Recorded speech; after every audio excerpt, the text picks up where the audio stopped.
You will note that we're looking here in Hilchot Chametz Umatzah, Perek Rishon Halacha Aleph. You will note the Rambam says the Isur that he just mentioned of eating a kazait Chametz b'Pesach, that b'mezid you hayav karet b'shovech you hayav korban hatat. This, he said, applies from the 15th, the night of the 15th, from Leila Seder onwards. Whereas we just read a few moments ago in the list of mitzvot at the beginning of Hilchot Chametz Umatzah, that it's actually a sumin haTorah to eat Chametz from midday on the 14th, right, half a day before.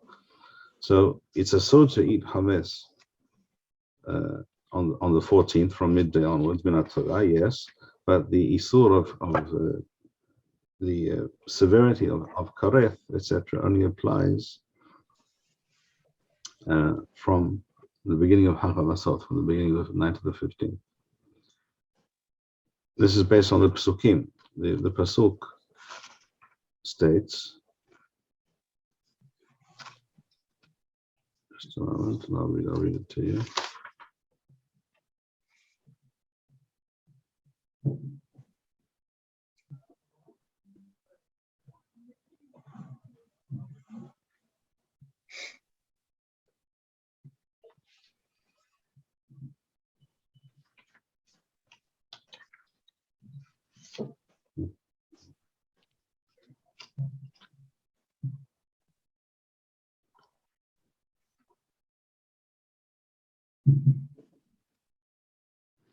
It says in Shemoth, Yod Beth, Pasuk Teth, well.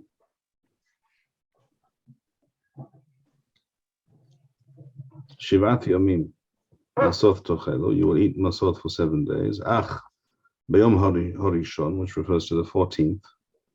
Bayom Harishon, Tashbithu So'or Mibatechem, you have to rid yourself of the So'or.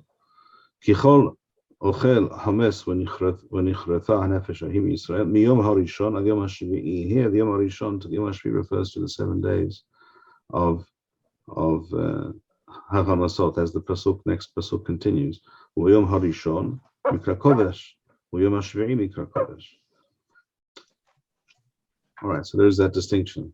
Even though there's an isur of Achilat Hametz already from midday of the 14th, Yud Daled Ben Nisan, the Torah speaks about kareth only with regards to Chag HaMasot itself. All right. Halacha Bet. Hametz b'Pesach asur b'hanaya.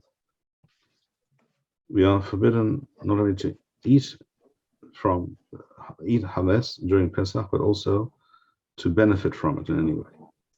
Shene'emar lo ye'achel Hametz. It says explicitly in Perek Yud Gimel in Sefer Shalot, it shall not be literally edible, or it will not lead to the eating of Chametz. Lo yehebo heter achila.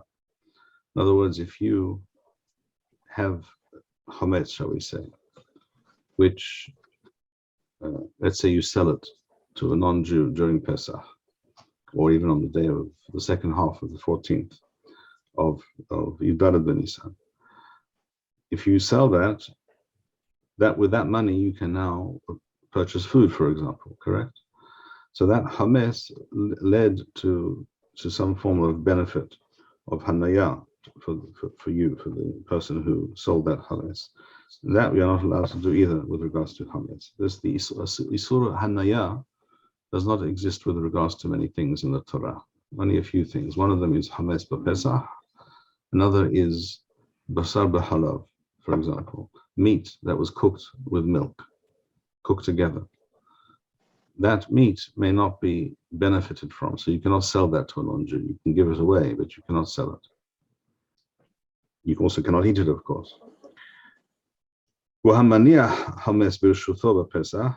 furthermore, if you maintain Chametz in your possession during Pesach, even though you did not eat it, you are transgressing 2 mitzvot lo ta'aseh, shnei lawim, shene'emar, v'lo yera elecha sa'or b'chol gevulecha. One pasuk says you not literally be able to see, to find, or it shall be visible in your possession, sa'or b'chol gevulecha, in any of your possession or property.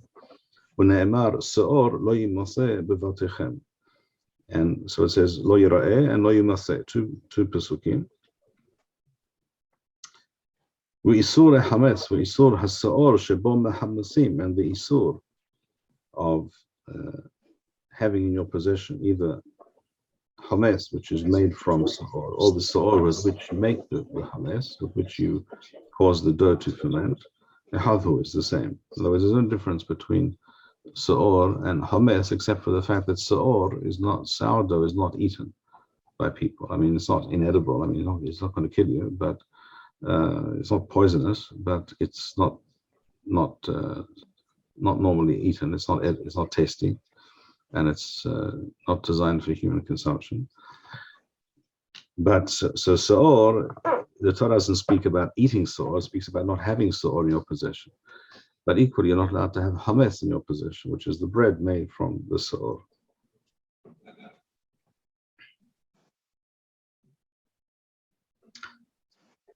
Halacha Gimel. By way of introduction, we have a kalal.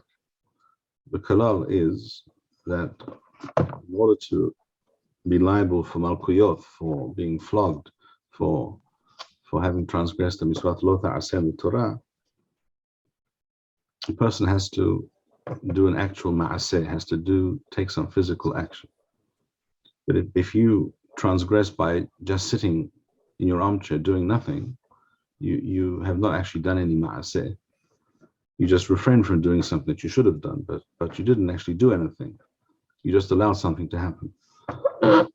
So that's asur, but you won't be hayav malkuyot unless you actually performed an action. So Rambam says, halacha gimel, eno lokeh, you cannot be flogged, mishum lo yira'eh v'lo yimaseh, ela im ken qana hametz b'pesach, unless you actually went and bought hametz on Pesach, and then thus it entered your possession. Or himbaso, or you made a dough on Pesach. So if you took dough and you added sa'or to it, shall we say, and it became hametz, so you actually caused this action. You took an action, you caused this to happen. Then, and then you are guilty of having actually done the action of bringing this chametz into existence in your possession, and then you would be hayav malkuyot as well. However, if you simply had chametz in your possession before Pesach, Pesach comes along, but you did not, and you simply didn't get rid of it as you should have. You simply left it in your possession, in your cupboard. Even though you, by doing so, you are transgressing shnei lawim, two mitzvot haseh. You are not hayav malkuyot min Torah, because you did not take any physical action. And nevertheless, you will still be flogged, says Rambam. But midrabanan, in such a case, Chachamim instituted malkuyot anyhow, so that people will not take such things lightly. So, practically speaking, the malkuyot would happen anyhow. They're not min haTorah. Dalet. Hametz she'avar alo Pesach asur b'hanaya le'olam. Hametz that was in the possession of a Jew during Pesach, asur b'hanaya le'olam. It may not, another Jew may not benefit. That Jew, the Jew himself who owned that hametz during Pesach, and any other Jew may not benefit from it le'olam at any time in the future, forever.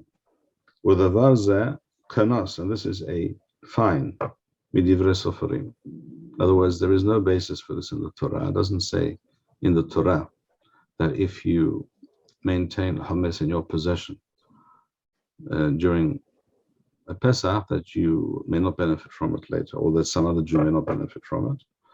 That is not true. But in order that people should, again, not say to themselves, well, I'll just keep it in my cupboard, no more, no, and I'll use it after Pesach. And what's going to happen? So Hazal said it made it asur midrabanan to benefit from it after Pesach. Now, of course, you could ask yourself, if the person didn't care about being over on the Miswah Shel Torah to maintain this Chametz in his possession during Pesach, why would he care about the kanas, the fine, midivre sofarim, of benefiting from it after Pesach? That's true. However, it's also possible that at the beginning of Pesach, his Yetzer Hara got the better of him. He didn't want to get rid of that, I don't know, that bottle of whiskey or that very expensive pasta that he bought, and he didn't want to throw it away, so he kept it in the cupboard. But later he realized he shouldn't have done so, and he did teshuvah, and now it's after Pesach, and so here the Yisur Midivre Sofarim kicks in, and he's not allowed to benefit from it. So he didn't gain anything by holding on to it during Pesach. This is the concept of Shelo Yeh Hoteh Niskar, that he who sins should not benefit from his action. It's also true that if people know that he maintained this Chametz in his possession during Pesach, and then he wishes to sell it to them, other Jews will not buy it from him. That's also a disincentive. So this kana, says Rambam, is why because he transgressed these mitzvot of the Torah, asaruhu, therefore they made it asur, the Hachamim, wa'afilu hiniho bishchara or ba'ones. Now you may say, all right, we understand why a person would be fined if he did so deliberately. But what about if he forgot? He had a bottle of whiskey in the back of the cupboard, and it remained there during Pesach. Or ba'ones, or for some reason he wasn't able to get rid of it.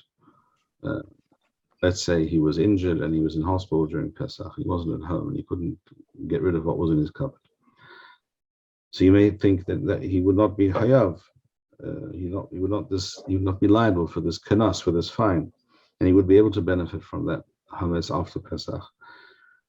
But the fact is, no, it's not so. Why not? This is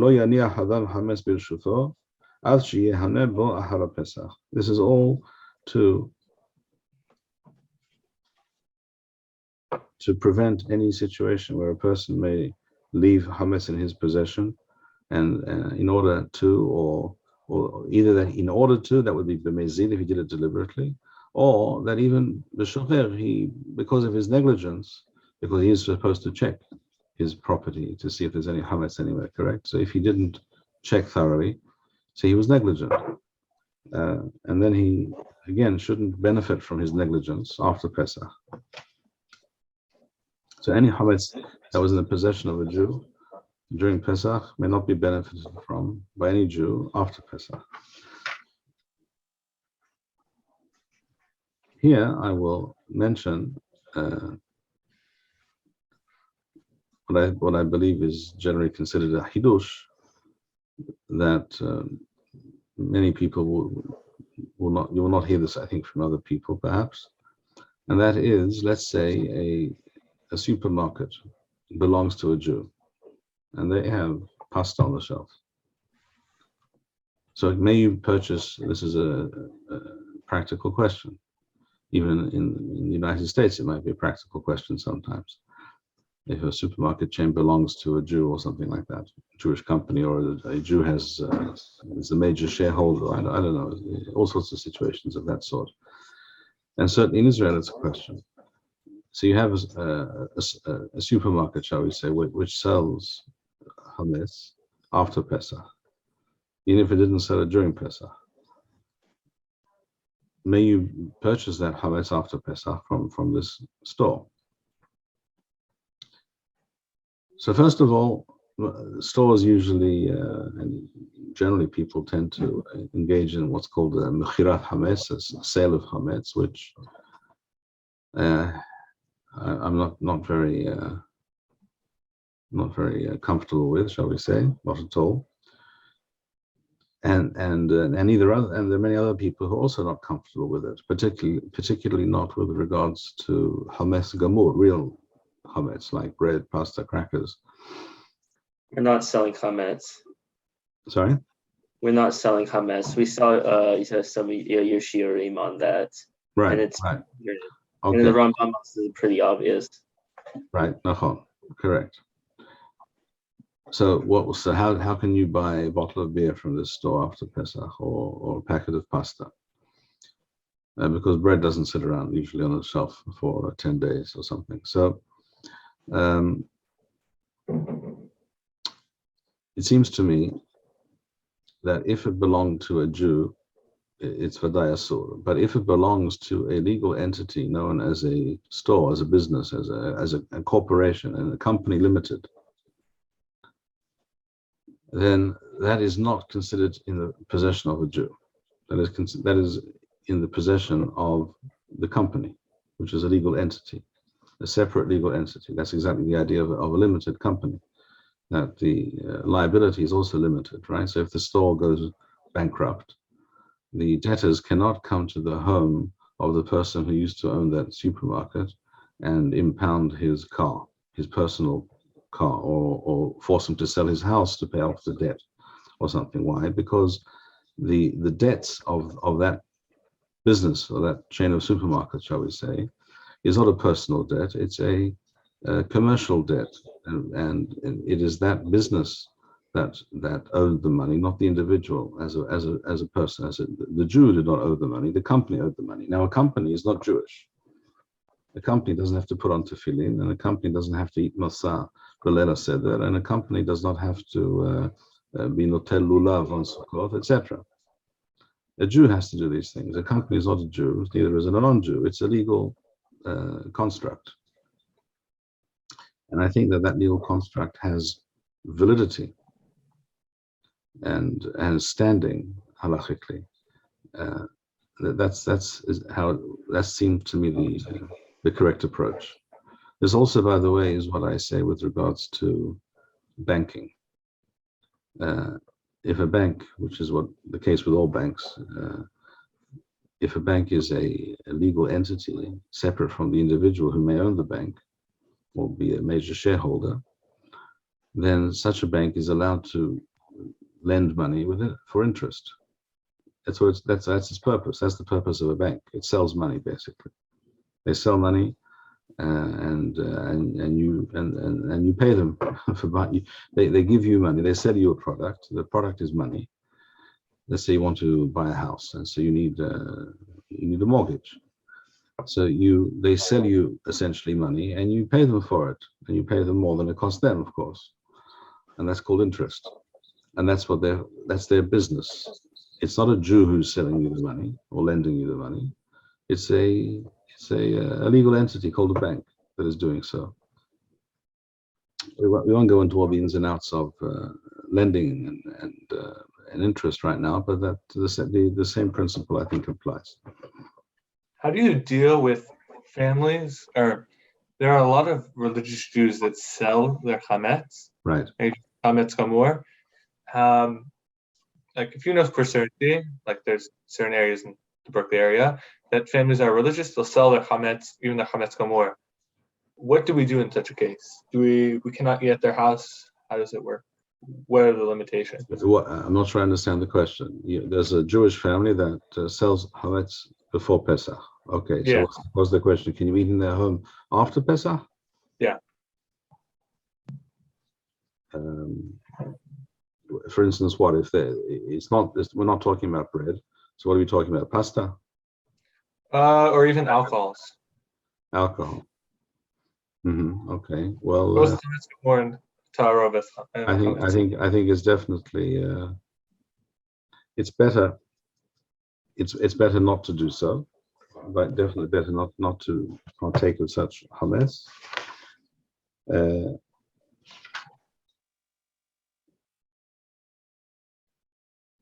But this has to do with the next halacha. So let's read the next halacha, and then we'll continue this discussion. In halacha he, Rambam says, chametz shenit'arev b'davar acher b'pesach. Chametz, again, real pure chametz is only bread and pasta and the like. Chametz shenit'arev b'davar acher b'pesach. If it got mixed up with something else during Pesach, ben b'mino, ben shelo b'mino, harei ze oser b'chol shehu. So here Rambam brings the halacha that if a small amount, even a very tiny amount of chametz got mixed up with other food, you may not eat that food on Pesach. So an example would be you're cooking a pot of stew on your stove, and a small amount of bread, it could be, let's say, a kazayth of bread. By the way, a kazayth, in my view, is 3 cc. 3 cc is a very small amount. So a very small amount of bread fell into the pot, and now it's mixed up. You can't find it. It's lost in there somewhere. So that whole pot is now asur. Okay, that's the rule of hametz asur b'mashu. B'mashu is like what Rambam says, b'chol shu, even the smallest amount. By the way, the truth of the matter is, Medina Talmud, as the Baal Hilchot and the Benotam state, the Medina Talmud really it's not so. It's not asur b'mashu. It's asur b'shishim. In other words, there is a din of bitul b'shishim even with hametz, but the Geonim were mahmir and said it's asur b'chol shu. V'hametz shel Yisrael she'avar alav Pesach. So that the first statement was with regards to an admixture of hametz with other foods during Pesach.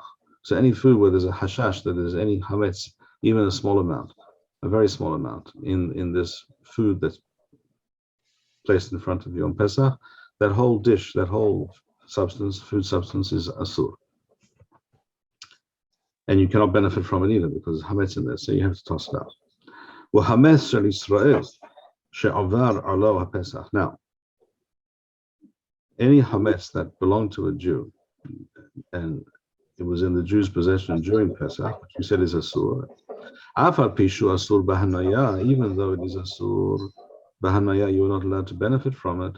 Im nit'arev ben b'mino, ben shelo b'mino, hareze mutar lo'ochlo ahara Pesach. If it became mixed up with other things after Pesach, you're allowed to eat it after Pesach. Shelo kanasu wa asaru ela behametz asmo. The isur, this kanas b'divrei soferim of not benefiting from hametz that was in the possession of a Jew during Pesach, hametz she'avar alav Pesach. This only applies to hametz asmo, to hametz itself. Aval ta'arovet muteret ba'achila lahara Pesach. But if it is mixed with other things, it is mutar after Pesach. Wait, did you say that cornflakes are ta'arovet hametz? There is in Kellogg's cornflakes. I know there is malt, so it is a ta'arovet hametz. Now the question is as follows. This statement of as Rambam writes, it can be interpreted in two ways. You could interpret it to mean that the whole isur of hametz she'avar alav Pesach only refers to real pure hametz and not ta'arovet hametz. So anything like beer or whiskey, etc., would be mutar after Pesach because it's a ta'arovet. And the isur only of hametz she'avar alav Pesach refers only to hametz mamash, hametz gamur. But you could also understand that if it was a ta'arovet hametz before Pesach, and therefore there is an isur of bal yira'eh, bal yimaseh, with regards to that ta'arovet hametz before Pesach and during Pesach, it is also asur after Pesach. What is Rambam says here is, if you had hametz that was she'avar alav Pesach, which after Pesach got mixed up with other things, if this ta'arovet took place after Pesach, then the ta'arovet is mutar, but not if you had this hametz in your possession and was asur for you to do so during Pesach. So would a mixture of pasta, like a pure pasta that they would keep, they sold the pasta, and then they have a mixture, they put, I don't know, meat and liquid and like tomato sauce and things like that, right? Would that be considered a ta'arovet for the original chametz gamur? Sorry, one more time. So if you have like a case where someone owns pasta, right, like chametz gamur, they have it on Pesach, they sell it. Then it's after Pesach, they make a mixture of it with tomato sauce and like ground beef. Is that considered the tarovet that the Rambam is talking about? No, because they're the main ingredient, the main part of that meal, of that dish, is the pasta. The rest is a sauce, it's something which is added to it, but that's not really a tarovet. That's chametz gamur. Just hold just 1 second. All right, hold the line. I mean, I'm here. I just want to read something.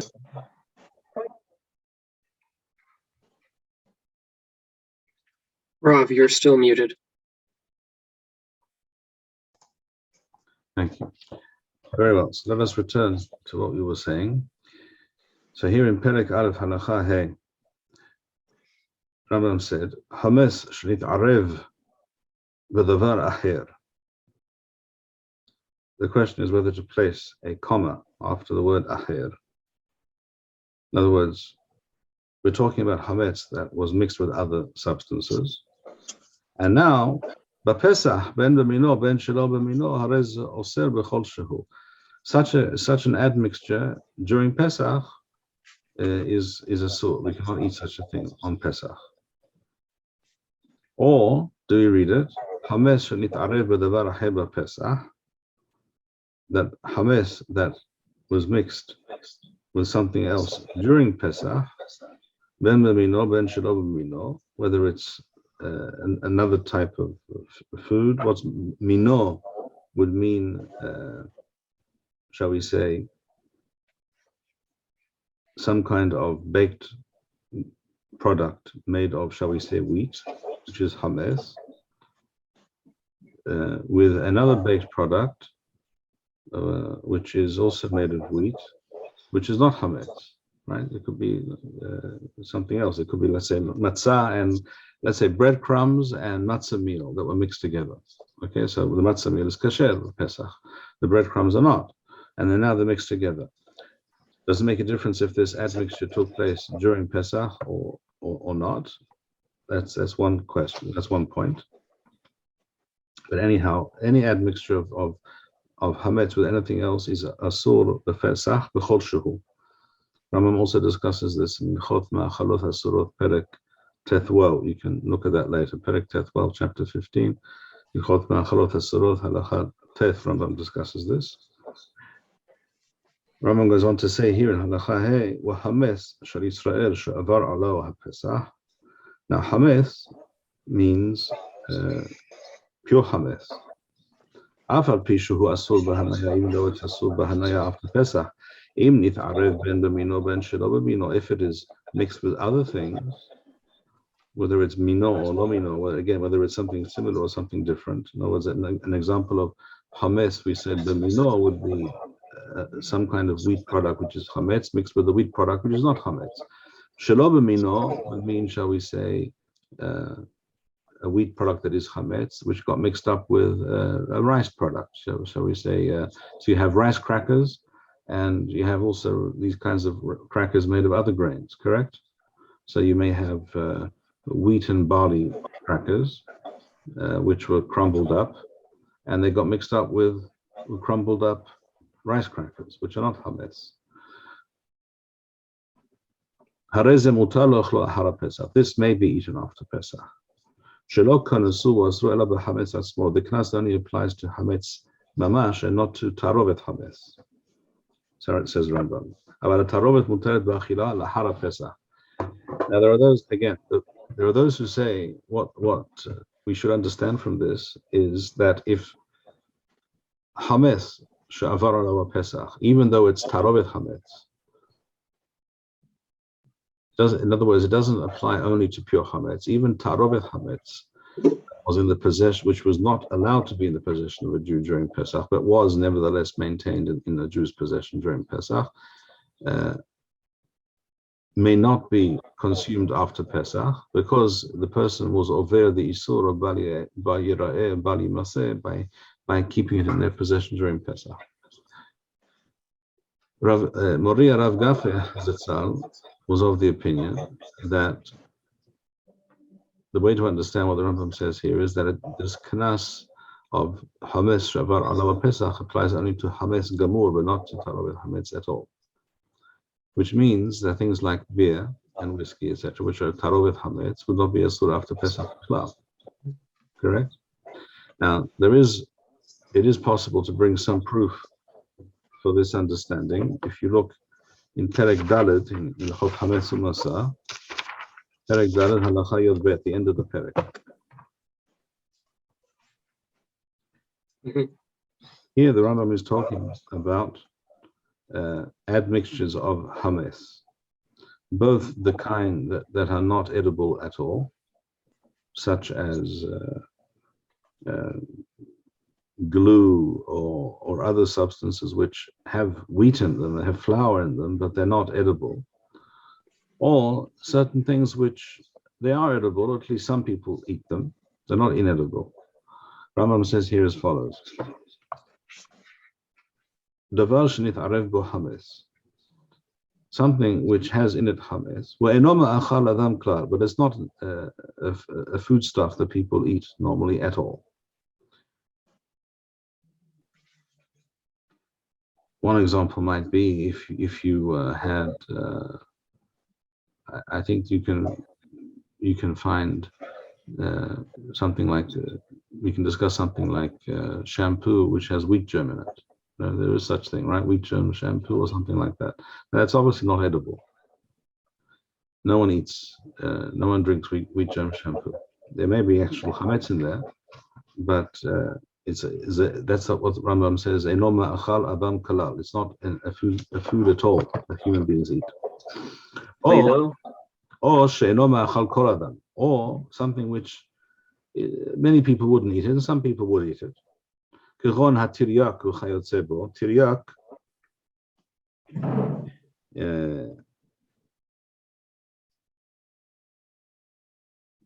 is a kind of ointment or cream that was used.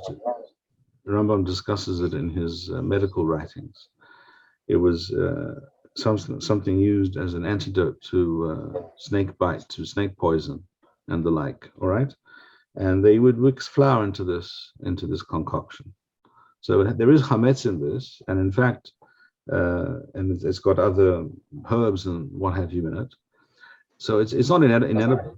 It's not a food. I mean, no one prepares it in order to sell as a food to somebody else. But some of these concoctions are in fact edible. Afal pisha mutar lekayemo, even though the isur of bal yira'el bal yimaseh applies to edible chametz, not to the kind that is not intended to be eaten at all. The kind of thing that was never intended to be eaten by human beings, even though it does have chametz in it technically, you are allowed to keep in your possession during Pesach. So wheat germ shampoo you may use during Pesach, you may have in your possession during Pesach, okay? Soap made from chametz, there are such things. Various medical preparations which have chametz in them, but they're not designed as a food. No one considers them a food. Such things may be kept in your possession during Pesach. You don't have to sell them. Some people sell them. You don't have to sell them. You may just have it, and you can even use it. We'll discuss using chametz for medicinal purposes on Pesach. We'll discuss that later. So Rambam here says in Halacha Yod Bet, so a substance which has chametz in it, but is not at all a food. It's not edible. Or it's not something that most people would want to eat, but it is edible, and some people might eat it if they're hungry or they just happen to like it. Even though you may have it in your possession during Pesach, you're not allowed to eat it until after Pesach. So what do you understand from this? Here you see that a tarovet chametz, you may eat it after Pesach, even though it was in the possession of a Jew during Pesach. But it is true, it should be noted, that the Rambam is talking here about the tarovet chametz, which is not a ma'achal adam kalal, which is not a food stuff at all for human beings, or it is something which, let's call it a ma'achal alidei dahak. It's something that can be eaten, but it's not normally considered a food. That, the Rambam says, is you're allowed to eat it, but only after Pesach, but not during Pesach.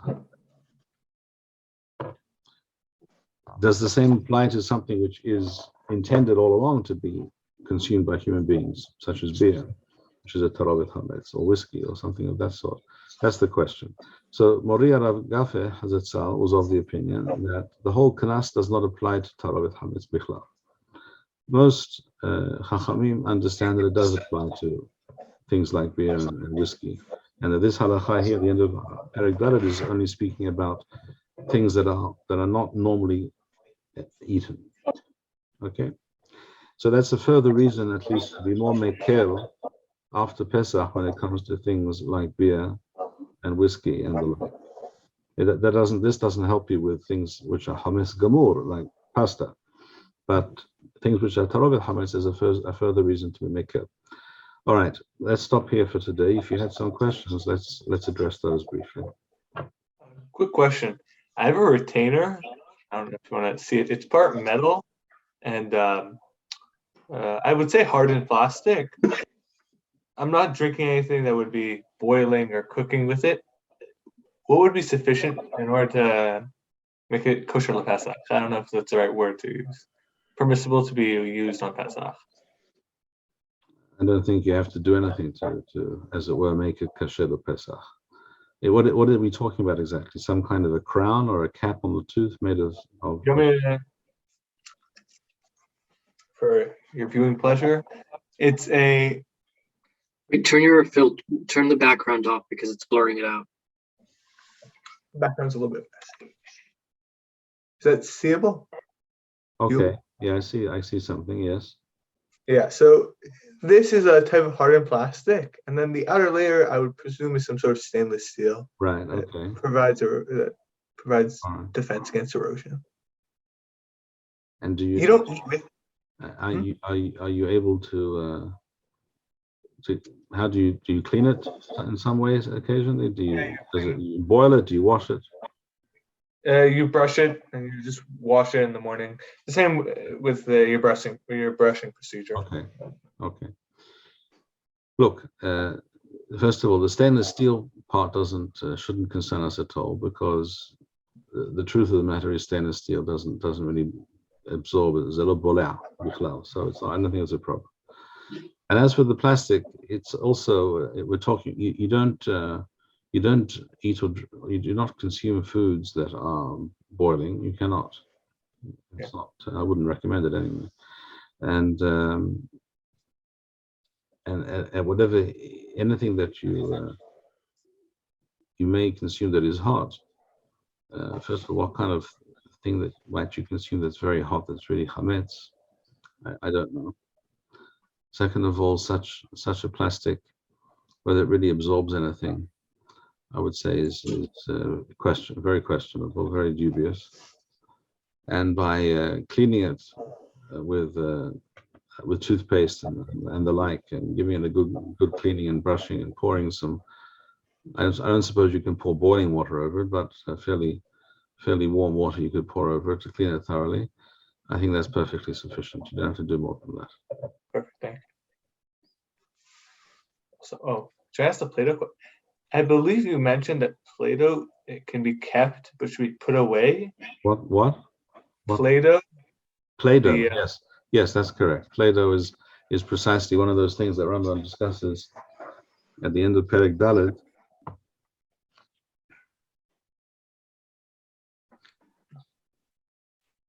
That's what Rambam writes here in Perek Dalet Halacha Yod. V'chen ha'pilor v'harutiyah v'ispelanit v'atiryak shenatanu tochan chametz. These are all substances. Kilor is a kind of ointment made for the eye ointment that they used to make from various substances, including chametz. It's like flour, basically. To make a paste. They would use flour to make things into a paste. And A retiya is a bandage with some kind of cream on it, also which has some flour in it, etc. So all these things, these are not foods. Mutar lekayman Pesach, Rambam says. All these things may be kept in your possession during Pesach.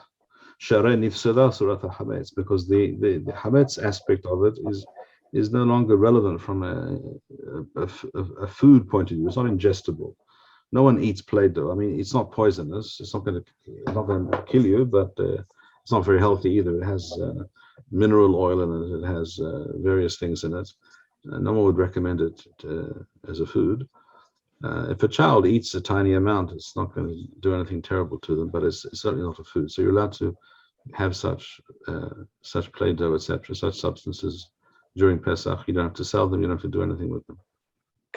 Can a kid play with them? Yes. Or do they have to be put away? Okay. No, they can play with them. Absolutely. I had a question about the 4 cups of wine. I think in one of the videos you mentioned that grape juice is permitted for the 4 cups of wine, and I find that difficult because I know that the Gemara says that you can squeeze grapes mibodium and then still consume the grape juice for kiddush, but then on the other hand, the Gemara also discusses different types of wine that had either honey mixed in or some other alteration that in the question, is this permitted or not for Arba Kosod? And it says yes. But so my contention is this: there's you have to have kiddush, but you also have to have Arba Kosod of yain. And whereas one you can fulfill kiddush aspect with grape juice, you can't do. You can only fulfill Arba Kosot with yain, because again, the Gemara discusses it just wine that is altered. Am I misunderstanding something? First of all, the Yerushalmi in the Yerushalmi, Perek Asiri of Pesachim, it says explicitly that you may perform the mitzvah of Arba Kosot with yen konditon. Yen konditon is the wine with the spices, honey, what have you. Okay. That's before us in the Yerushalmi. Second of all, I do agree that it's better to use wine for Arba Kosot, but I don't think that we have any clear halachic proof basis to say that you may not use grape juice for Arba Kosot. I do think it's better to use wine. In the Talmud, there's a question about using white wine as opposed to red wine, and the one Chacham asks the other, is it mutar to use white wine? And he quotes to him the pasuk, Al tera yain ki yit adam. Do not be drawn too much to wine because of its beautiful red color, which he meant to say. The shevach, what's special about wine is also the color, its look. So white wine doesn't have that look about it. But if a person prefers white wine, or white wine is what is available, then it's mutar to use white wine, especially nowadays that many people prefer white wine. See, the response given there by Rava is apparently that's how people related to white wine in those days. But today you can spend $1,000 if you want to. I'm not suggesting you should, but you can spend $1,000 on a bottle of some certain white wines, correct? So white wine is not considered an inferior product. Perhaps in those days it was, but today it's not necessarily so. Some people prefer white wine to red wine, and some people prefer grape juice to wine for various reasons. So if a person finds it difficult to drink wine straight, my recommendation would be you can dilute the wine with water or with grape juice, so it's not so potent, alcoholically speaking.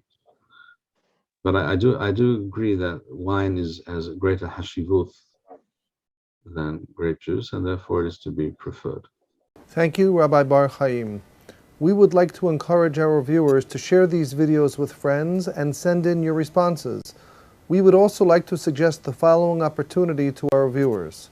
If you identify with Rabbi Bar-Hayim's message and would like to sponsor or dedicate a video interview with the rabbi in honor or memory of a loved one, if you would like to obtain Birkon Nusach Eretz Yisrael or invite the rabbi for a speaking engagement, please email us at office@machonshilo.org.